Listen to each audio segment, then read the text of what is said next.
The crystalline spires of the Galactic Academy pierced the violet sky of Centauride Prime, their surfaces reflecting the light of 3 setting suns. Inside the prestigious institution's main arrival chamber, Sarah Chen adjusted the worn leather strap of her emergency kit, feeling distinctly out of place among the sleek, automated systems and holographic displays. "Instructor Chen, your biological readings indicate elevated stress levels," chimed the Academy's environmental system. "Shall I adjust the atmospheric composition to better match Earth standards?" Sarah smiled, shaking her head. "No thank you. Part of being prepared is adapting to new environments." She watched as a group of alien students floated past, their tentacles gracefully manipulating personal devices that probably cost more than her yearly salary back on Earth. First Mind Telex, her assigned liaison, materialized through a transport field nearby. The tall, crystalline being's faceted surface shifted through various shades of blue, a sign of curiosity. Sarah had learned from her cultural briefings. "Your approach is unusual," Telex observed, their crystalline form catching the light. "Most new arrivals request immediate environmental adjustments. On Earth, we have a saying, 'The more you sweat in training, the less you bleed in battle,'" Sarah replied, following Telex through the Academy's winding corridors. The walls shifted and flowed around them, automatically adjusting to create the most efficient path to their destination. Telex's surface rippled with patterns that suggested confusion. "But there is no need for bleeding with modern medical technology." "That's exactly the kind of thinking I'm here to challenge," Sarah said, pausing to examine a wall panel that displayed real-time emergency protocols. "What happens when the technology fails?" Their conversation was interrupted by a sudden flicker in the corridor's illumination. Several alien students nearby immediately reached for their emergency beacons, but the devices remained dark, affected by the same power fluctuation. Without hesitation, Sarah reached into her kit and pulled out what looked like a simple glass marble. With practiced movements, she cracked it against the wall, releasing a bioluminescent compound that filled the corridor with a soft, blue glow. The alien students stared in fascination. "Primitive but effective," Telex observed, their crystalline form now showing patterns of deep purple. "Respect." Though our backup systems would have activated in precisely 2.3 seconds. In those 2.3 seconds, panic could have spread, Sarah explained, using her sleeve to wipe the compound off the wall as the main lights returned. Sometimes the simplest solutions are the most reliable. They arrived at the Academy's central auditorium, where the other faculty members had gathered for her introduction. The room was a marvel of alien architecture, with floating platforms holding various species from across the galaxy. Sarah noted with interest how each section was perfectly calibrated to its occupants' environmental needs. "Colleagues," Telex announced, their voice resonating through the chamber. "I present Instructor Sarah Chen, Earth's specialist in survival techniques and emergency response." The assembled faculty regarded her with varying degrees of interest and skepticism. A gelatinous being near the front rippled in what Sarah recognized as the universal sign for amusement. Perhaps, the being suggested, its translator rendering its thoughts in crisp standard, the instructor would care to demonstrate these survival techniques that warranted her inclusion in our prestigious academy. Sarah smiled, reaching into her kit once more. "I thought you'd never ask." She pulled out a damaged emergency communicator, standard issue for most space vessels. "Would anyone care to tell me how to fix this without access to a repair bay or replacement parts?" The silence that followed was exactly what she had expected. With steady hands, she began to disassemble the device, explaining each step as she worked. Using only materials from her kit and the environment around her, she transformed the broken communicator into a solar-powered beacon that could transmit basic distress signals across 3 sectors. The gelatinous being's amusement had shifted to something closer to astonishment. Sarah looked around the room, meeting the eyes, optical sensors, and various other sensory organs of her audience. "This is just the beginning," she said. "By the time I'm done, your students will be able to survive anywhere, with anything, no matter what the universe throws at them. The implications of her words rippled through the assembly like a wave, and Sarah knew she had their attention. Now she just had to keep it. The Academy's Classroom 247 Beta looked more like a pristine art gallery than a place of learning. Hovering displays showed perfect holographic simulations of emergency scenarios, while environmental controls maintained optimal conditions for the diverse array of alien species gathered inside. Sarah walked past the expensive equipment, her boots making soft sounds against the spotless floor. 20 pairs of eyes, sensory stalks, and various optical organs followed her movement with intense curiosity. Her first class consisted of students from 12 different species, each considered among the brightest in their respective worlds. "Today's lesson will be slightly different," Sarah announced, placing her warn kit on a nearby hover table. "Computer, please deactivate all environmental assists and simulation programs." The alien students shifted uncomfortably as the holographic displays flickered out. A methane breather in the front row adjusted its atmosphere suit nervously. "Instructor," a serpentine student called out, its scales shimmering with anxiety patterns. "Our species required different atmospheric conditions to function optimally. The environmental assists are essential." Sarah nodded, pulling out what appeared to be a simple fabric bag from her kit. "And what happens when those assists fail? Today, we're learning universal survival principles that work regardless of your species-specific needs." She spread the contents of her kit across the table: pieces of metal, synthetic fibers, crystalline shards, and various organic compounds. To the advanced alien students, it looked like little more than space debris. "First principle of survival," Sarah began, picking up a crystalline shard. "Everything is a resource. Watch carefully." Her hands moved with practiced precision as she demonstrated how to create a basic atmospheric analyzer using just 3 components. The device wouldn't win any beauty contests, but its functionality was undeniable. A quantum phase being in the back row vibrated with interest. "But our personal analyzers are far more accurate," it stated through its translator. "True," Sarah agreed, holding up her creation. "But can your analyzer still work after being submerged in acid, or function in a magnetic storm?" She promptly dropped the device into a container of corrosive fluid she brought along. When she pulled it out moments later, it was still functioning perfectly. The class fell silent, their attention now completely focused on her improvised tool. Sarah smiled, remembering her own first lessons in survival training. "Next, we'll learn how to detect invisible gas leaks without technology." She pulled out a small vial of liquid and several common materials found on most space vessels.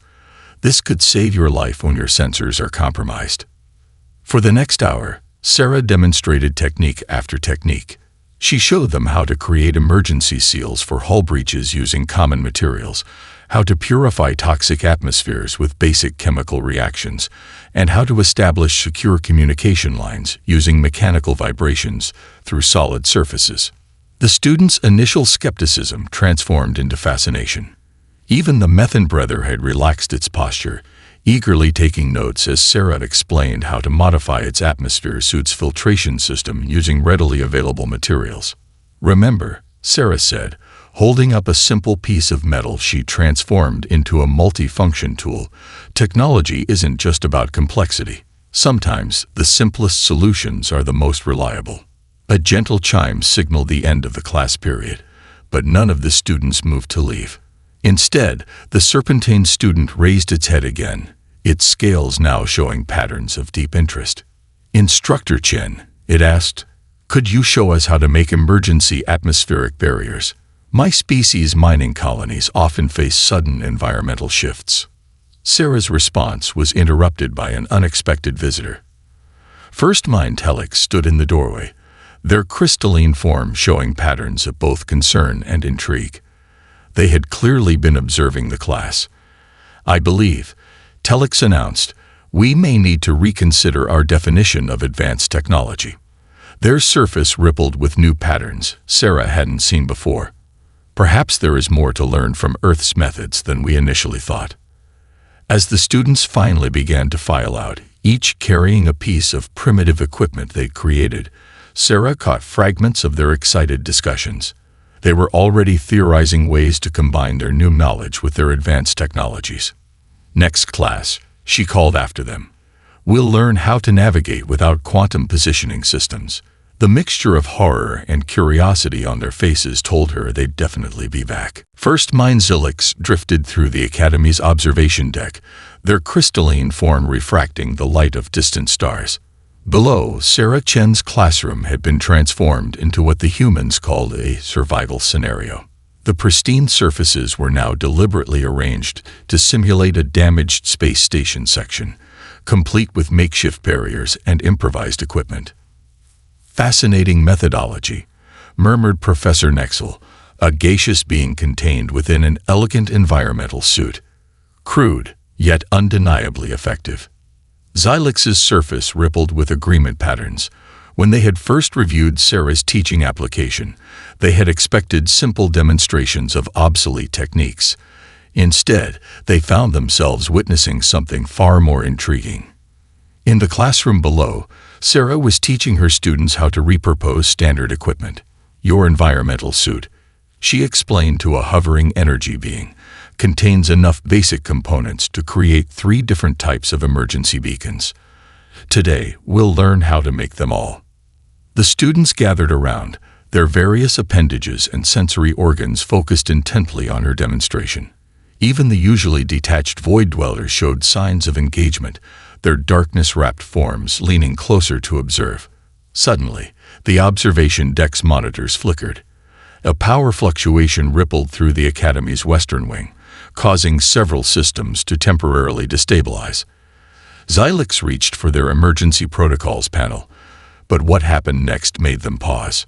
Below, Sarah's class had already sprung into action. The energy being quickly converted its spare power cell into an emergency light source. 2 Methane brothers worked together to establish a temporary atmospheric containment field using nothing but fabric and crystalline shards. The void dwellers, usually so dependent on their technology, were using mechanical pressure gauges they had constructed in last week's class. "Remarkable," Professor Nexel whispered, their gaseous forms swirling with excitement. They didn't even wait for the backup systems to engage. The backup systems, in fact, took another 30 seconds to activate, an eternity in emergency response time. By then, Sarah's class had already established basic life support measures and begun analyzing the power fluctuation source using their handmade tools. First Mind, Sarah called up to the observation deck, having noticed their presence. "Would you care to join us? We're about to demonstrate how to create emergency pressure seals using standard corridor materials." Zilix found themselves descending to the classroom floor before they had fully processed the invitation. The students made space, some of them already gathering materials for the demonstration. "The key," Sarah explained, showing them how to identify weak points in the simulated hull breach, "is understanding the basic principles of pressure dynamics. Technology can fail, but physics remains constant." A quantum phase student raised their probability field. "Instructor, I've been combining your methods with our traditional quantum stabilization techniques. The results are unexpected." "Show us," Sarah encouraged, stepping back to give the student space. What followed was a brilliant display of hybrid innovation. The student demonstrated how they had adapted their species' natural phase-shifting abilities to enhance the primitive sealing techniques, creating a system that was both more efficient and more reliable than either method alone. "This," Zilix announced, their crystalline form glowing with approval patterns, "is exactly what the Academy needs. Not a replacement of advanced technology, but a foundation that makes it stronger." Sarah nodded, helping the Serpentine student adjust their improvised atmospheric sensor. "Every tool, no matter how advanced, is only as good as our understanding of its basic principles." The power fluctuation had fully stabilized now, but the lesson it provided was clear. The students continued their practice, each finding ways to adapt Sarah's teachings to their unique physiologies and technological backgrounds. As Xylix prepared to return to their administrative duties, they paused by the classroom door. Instructor Chen, they called, their form displaying patterns of formal respect. The Academy would be interested in expanding your program. Perhaps a series of advanced workshops for our senior students. The smile that spread across Sarah's face suggested she had been hoping for exactly this opportunity. I thought you'd never ask, First Mind. I have some ideas about combining survival basics with quantum mechanics that might interest you. Looking at the engaged students and their growing collection of hybrid innovations, Xylix realized that the galaxy's approach to emergency response might never be the same again. The Academy's maintenance cycle began like any other, with automated systems performing their routine checks across the massive facility. Sarah watched from her classroom window as maintenance drones drifted past, their sensors scanning for any irregularities in the structure's quantum-reinforced walls. The probability of system failure during maintenance is approximately 0.000073%, explained her student Nexus, a quantum phase being whose form shimmered like morning mist. Our technology is quite reliable. Sarah was about to respond when a slight tremor ran through the floor. The maintenance drones outside suddenly froze, their lights flickering erratically. Warning symbols flashed across the classroom's information displays before they too went dark. That's not supposed to happen, Nexus observed, their form condensing with concern. The Academy's emergency broadcast system crackled to life, its usual crystal-clear transmission reduced to static-filled bursts. Attention all beings. Multiple system failures detected. Backup protocols. Error. Environmental controls. Compromised. Please remain. The message cut off abruptly. In the corridor outside, Sarah could hear the confused voices of students and faculty from various species, many of them already reaching for their personal emergency devices. Those two, she noticed, were malfunctioning. Everyone remained calm. Sarah called out, her voice cutting through the growing panic. Her students, trained in both advanced and primitive techniques, were already moving.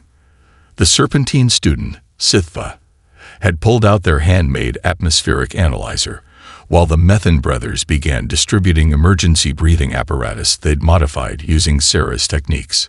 Primary power grid is offline, reported Kex, an energy being whose natural bioluminescence now provided much-needed light. Secondary systems are not responding to initialization protocols. Sarah nodded, quickly assessing the situation. Nexus, use your quantum sensing abilities combined with that mechanical pressure gauge we made last week. Check the structural integrity of this section. She turned to the rest of her class. The rest of you, remember Scenario 17. Let's show everyone why we practice without technology.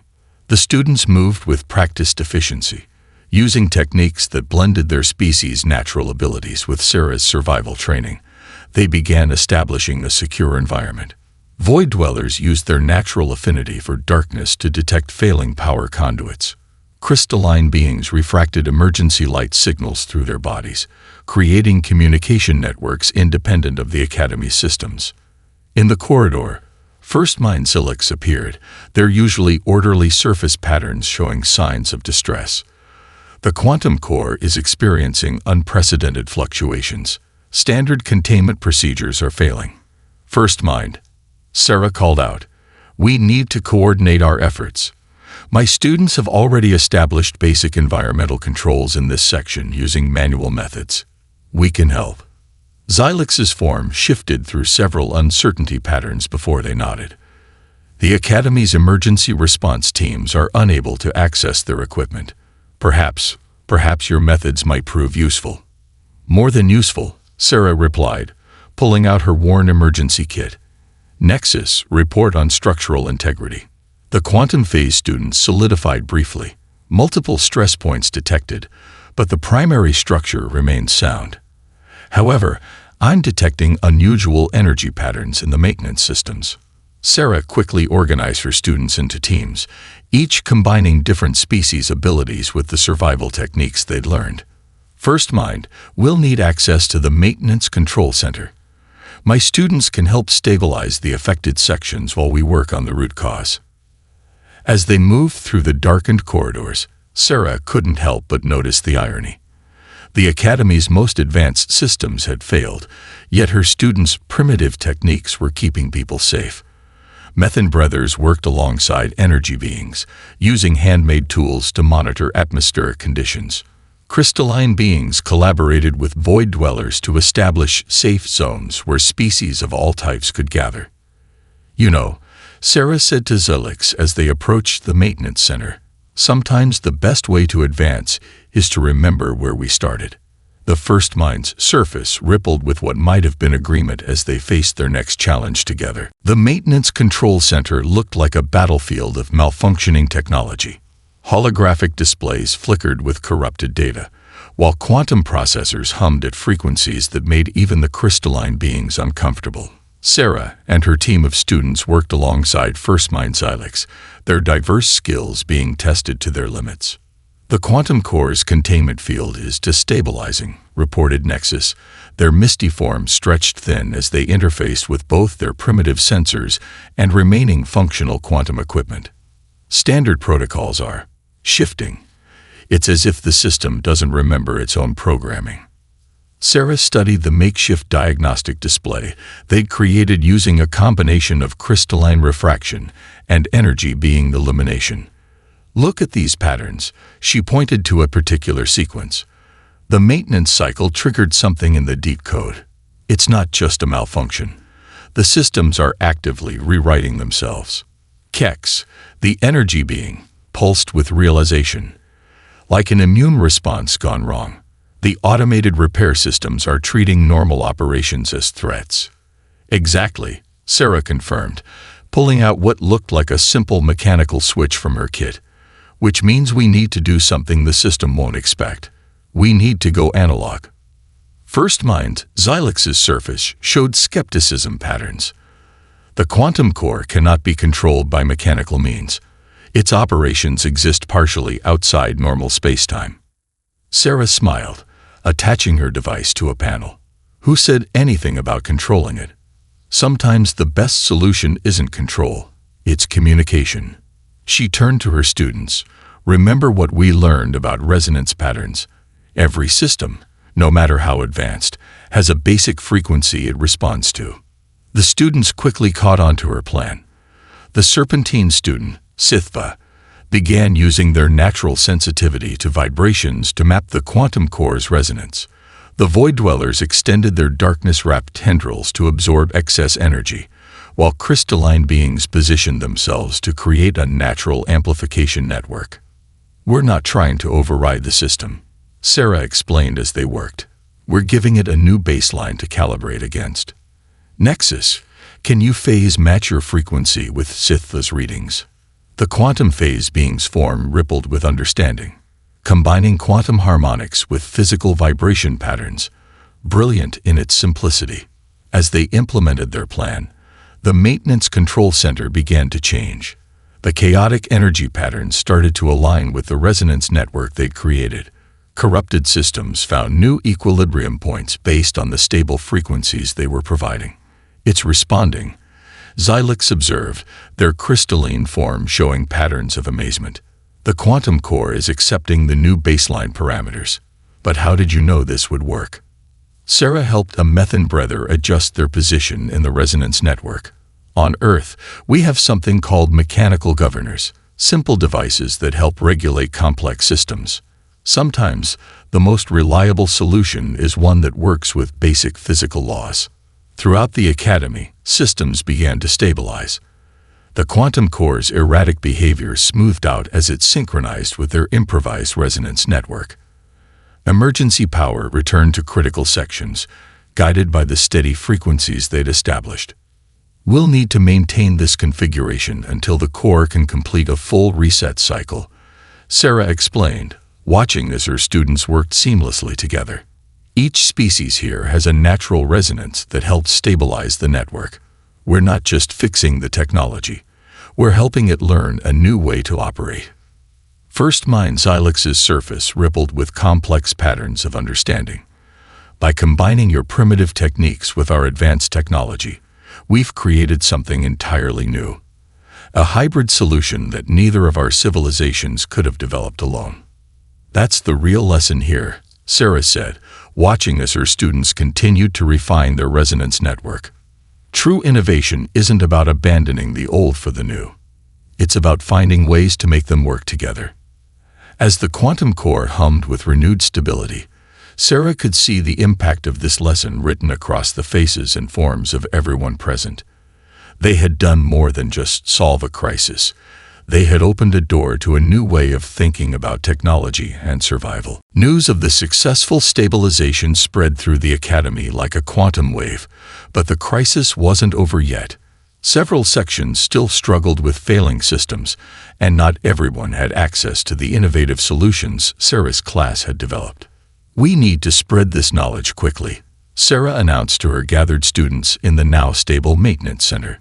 "Each of you understands both the principles and the practical applications. It's time to teach others." First Mind Silex's surface displayed approval patterns. "I can coordinate with other faculty members to organize emergency training sessions, though I suspect our traditional teaching methods may need adaptation."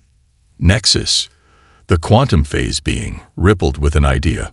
"What if we demonstrate like Instructor Chen did for us? Show, don't tell." Their form condensed into a more focused shape. "I could teach the quantum harmonics section to the theoretical physics department." "Excellent thinking," Sarah nodded, pulling out her worn notebooks. "Let's divide into teams. Each group should include different species with complementary abilities." She turned to the Void Dwellers. "Your natural affinity for energy absorption could be crucial in the biological research wing." The students quickly organized themselves, combining their unique traits with the practical techniques they'd learned. SciFi, the Serpentine student, paired with a crystalline being to create portable resonance detectors. The Methan brothers worked with energy beings to develop emergency atmospheric regulators that could function without power. "Remember," Sarah called out as the teams prepared to deploy, "you're not just teaching techniques. You're showing them a new way of thinking about survival and technology." Throughout the academy's vast complex, Sarah's students spread out like pioneers of a new frontier. In the medical bay, a team demonstrated how to create emergency stasis fields using nothing but crystalline refraction and basic physical principles. The head physician's multiple eyes widened in astonishment as they watched a primitive technique stabilize a critical patient more effectively than their malfunctioning advanced equipment. In the quantum physics laboratory, Nexus led a workshop on combining phase shift abilities with mechanical resonance. The principle is simple, they explained to a group of skeptical researchers. Every system, quantum or classical, responds to fundamental frequencies. We're just building bridges between them. The Void Dwellers found themselves surrounded by curious xenobiologists, demonstrating how their darkness manipulation abilities could be enhanced with simple tools to create emergency containment fields. "Your species' natural abilities are already incredible," one Void Dweller explained. "These techniques just help you apply them in new ways." Sarah moved between groups, offering guidance and support where needed. She paused to watch two of her students teaching a group of maintenance workers how to create backup communication networks using crystalline harmonics and mechanical vibrations. "Remarkable," First Mind Zilix commented, appearing beside her. Their surface showed complex patterns of academic interest. They're not just sharing information, they're inspiring innovation. Each group is already developing new applications based on these fundamental principles. Indeed, Sarah could see signs of creative adaptation everywhere. A group of energy beings had modified her resonance techniques to create more efficient power distribution networks. Crystalline scholars were experimenting with new ways to store and transmit emergency protocols through their natural lattice structures. "This is how progress really happens," Sarah replied, helping the young crystalline student adjust their resonance frequency. Not by replacing the old with the new, but by building bridges between them. "Every species here has incredible natural abilities and advanced technology. We're just helping them remember that sometimes the simplest solutions can enhance both. As the day cycle progressed, the atmosphere in the academy shifted. Where there had been panic and uncertainty, now there was purposeful activity and collaboration. Species that had rarely interacted before found themselves working together, combining their unique perspectives with newfound practical knowledge. You know, Xylix observed, their surface showing patterns Sarah had learned to recognize as pride. I believe we're witnessing more than just emergency response training. We're seeing the beginning of a fundamental shift in how the galaxy approaches problem-solving. Sarah watched as her students continued to spread their knowledge, each demonstration breaking down more barriers between advanced technology and basic survival skills. That's the real emergency technique, she smiled. Learning to use everything at our disposal, from the simplest tool to the most advanced quantum computer. In the aftermath of the crisis, the Academy's Grand Lecture Hall had been transformed into an impromptu research center. Holographic displays, now functioning properly again, floated alongside handmade tools and mechanical devices. Sarah stood before a diverse gathering of faculty and students, her worn emergency kit placed prominently on a floating pedestal. What we witnessed during the crisis wasn't just survival, she began, gesturing to the data streams flowing around her. It was evolution.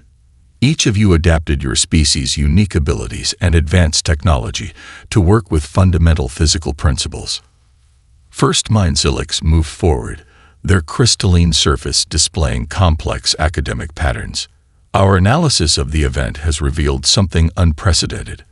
The hybrid techniques developed by Instructor Chen's students didn't just solve immediate problems. They improved upon our existing systems. The gathered crowd murmured with interest as Nexus demonstrated, their quantum form shifting through various states while maintaining perfect resonance with a simple mechanical oscillator.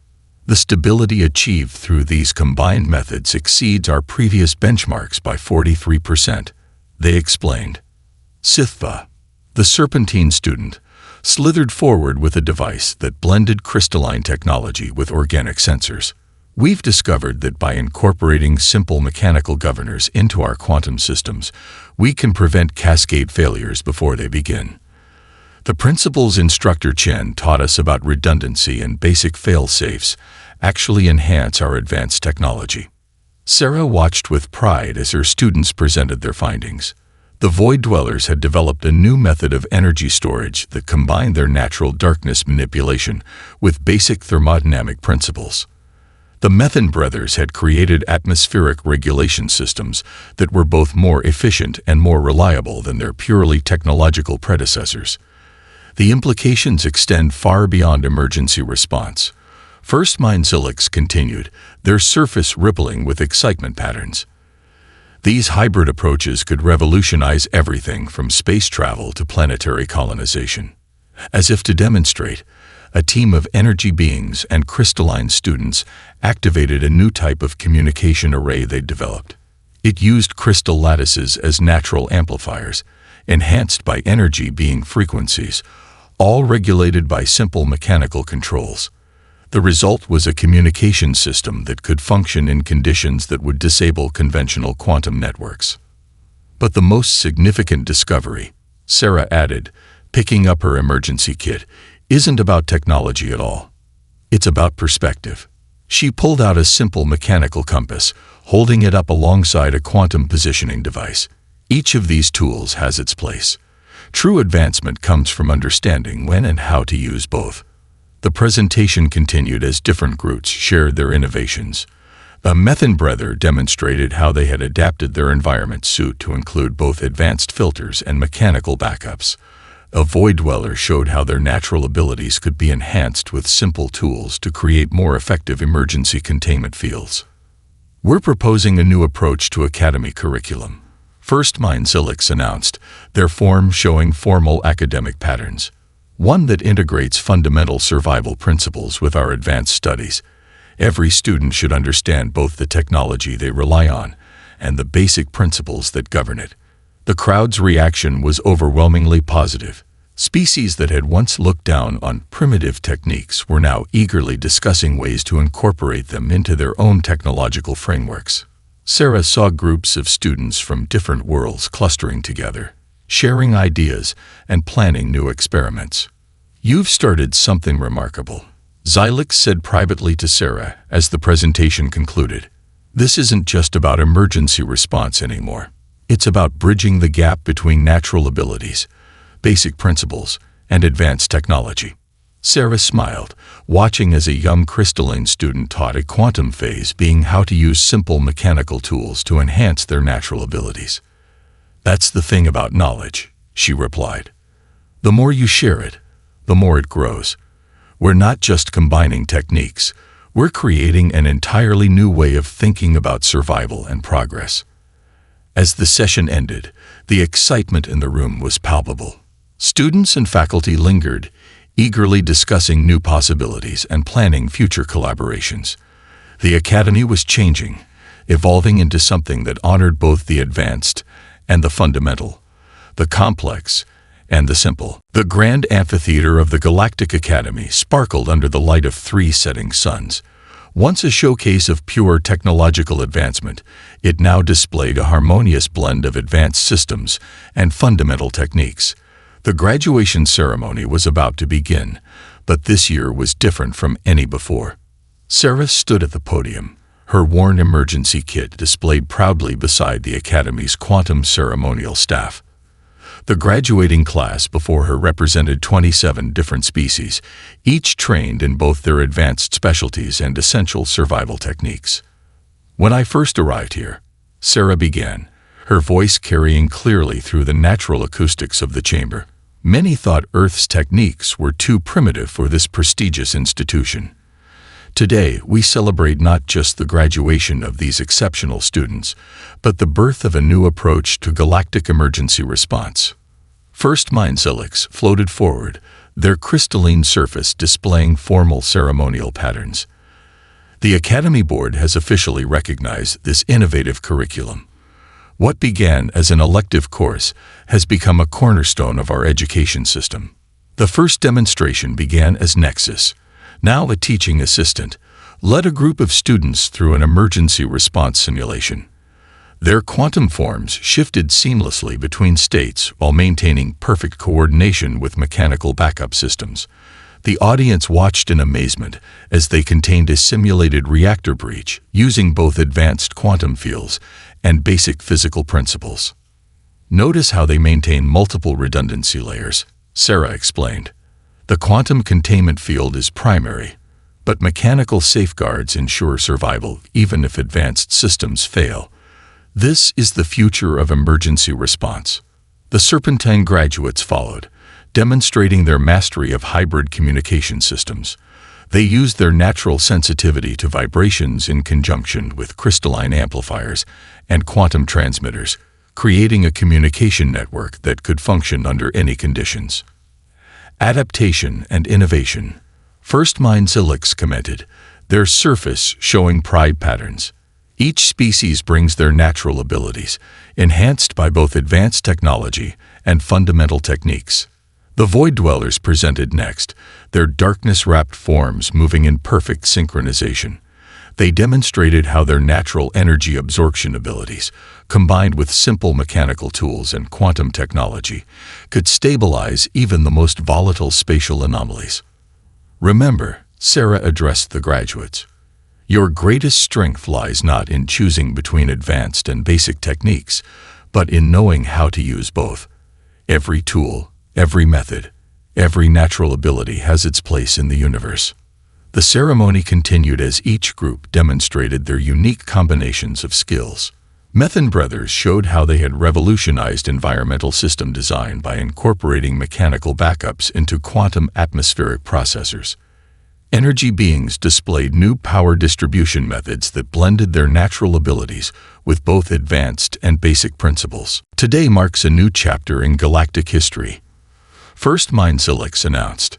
"These graduates will carry their knowledge to every corner of known space, but more importantly, they carry a new way of thinking about survival and progress.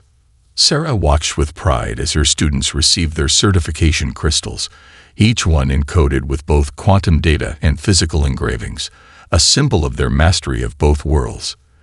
The crystalline graduates refracted light in complex patterns of joy, while the energy beings pulsed with achievement. Even the stoic void dwellers showed signs of celebration in their subtle darkness patterns.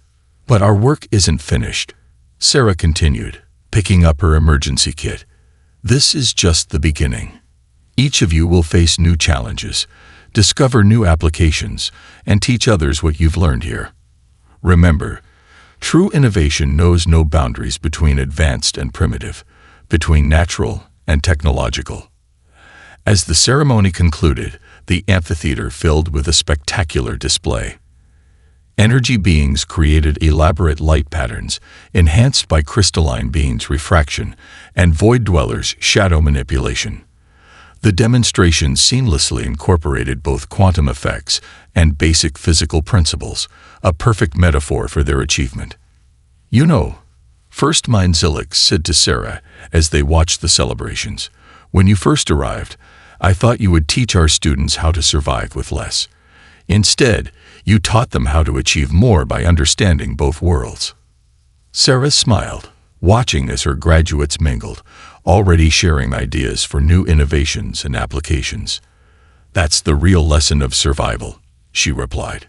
It's not about choosing between old and new, simple and advanced. It's about understanding that every piece of knowledge, every technique, every natural ability has value. The future belongs to those who can bring them all together.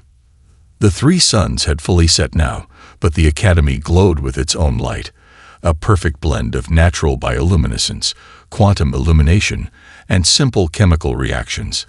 It stood as a beacon of this new philosophy, ready to share its light with the rest of the galaxy.